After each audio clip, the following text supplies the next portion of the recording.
Dans toute l'histoire de One Piece, il existe une rencontre qui semble presque impossible. D'un côté, Goldie Roger, le roi des pirates, l'homme qui a découvert l'Aftel, l'homme qui a trouvé la vérité cachée du monde, l'homme qui a lancé la plus grande ère de la piraterie de tous les temps. Et de l'autre, Imu, le souverain caché du gouvernement mondial. L'être qui semble se trouver au sommet du monde depuis plus de 800 ans. Deux personnes qui, d'une certaine manière, représentent deux forces opposées. Roger représente la liberté absolue, Imu représente un pouvoir qui cherche à maintenir un ordre établi depuis des siècles. Alors une question paraît évidente. Si Roger a découvert la vérité du monde, s'il a appris l'existence du siècle oublié, s'il a compris ce que le gouvernement mondial cachait, pourquoi n'a-t-il jamais affronté Imu? Pourquoi le roi des pirates n'a-t-il jamais déclaré la guerre aux véritables dirigeants du monde? Pourquoi est-il mort sans tenter de renverser le système qu'il avait découvert? Et la réponse, elle est probablement l'une des choses les plus importantes pour comprendre Roger. Parce que Roger n'a jamais voulu être un conquérant, il voulait découvrir. Et avant de parler d'Imu, il faut comprendre une chose essentielle. Le rêve de Roger n'était pas de détruire le gouvernement mondial. Le rêve de Roger était d'aller jusqu'au bout de son aventure. Depuis le début de son voyage, Roger il cherche quelque chose que personne avant lui n'a réussi à atteindre. La dernière île, la vérité du monde, l'Aftel. Contrairement à beaucoup de personnages, Roger ne cherche pas d'abord le pouvoir, il cherche une réponse. Et cette différence, elle change complètement sa manière d'agir. Lorsque Roger arrive enfin à l'Aftel avec son équipage, il découvre la véritable histoire. Il découvre ce qui s'est passé pendant le siècle oublié, il découvre l'existence de Joy Boy, il comprend probablement le lien entre les événements anciens et le monde actuel, mais la réaction de Roger, elle est surprenante.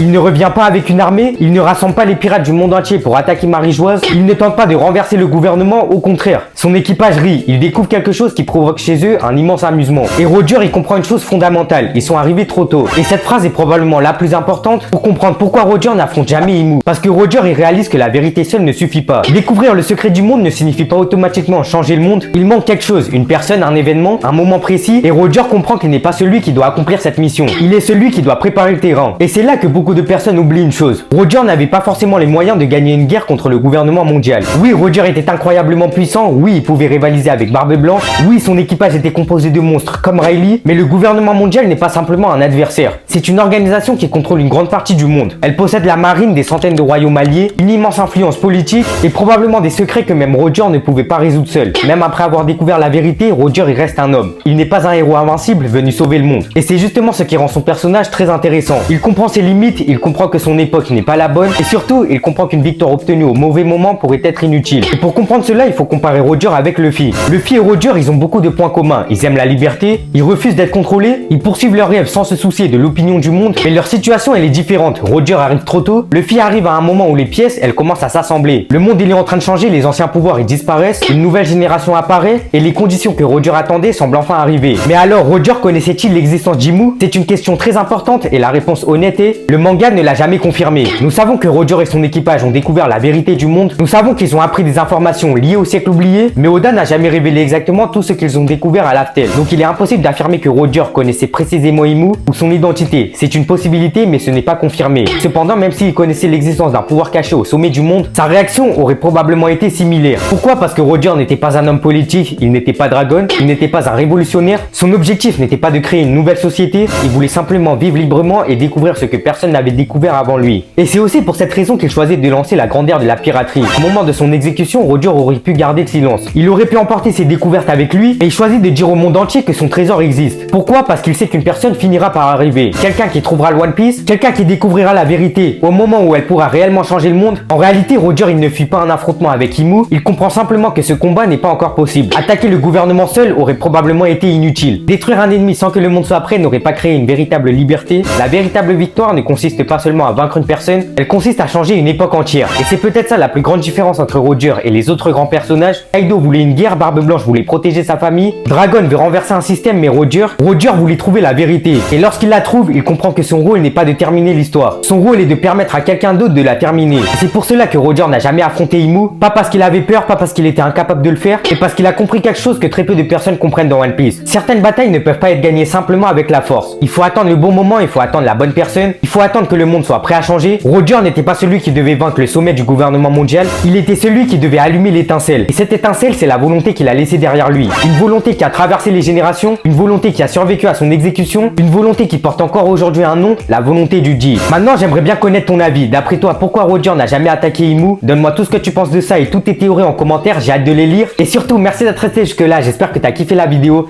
Si c'est le cas, pense à la liker, à t'abonner et surtout à activer la cloche de notification pour ne rien rater des prochaines vidéos. Nous, on se retrouve très bientôt pour de nouvelles vidéos. En attendant, prends soin de toi, au revoir.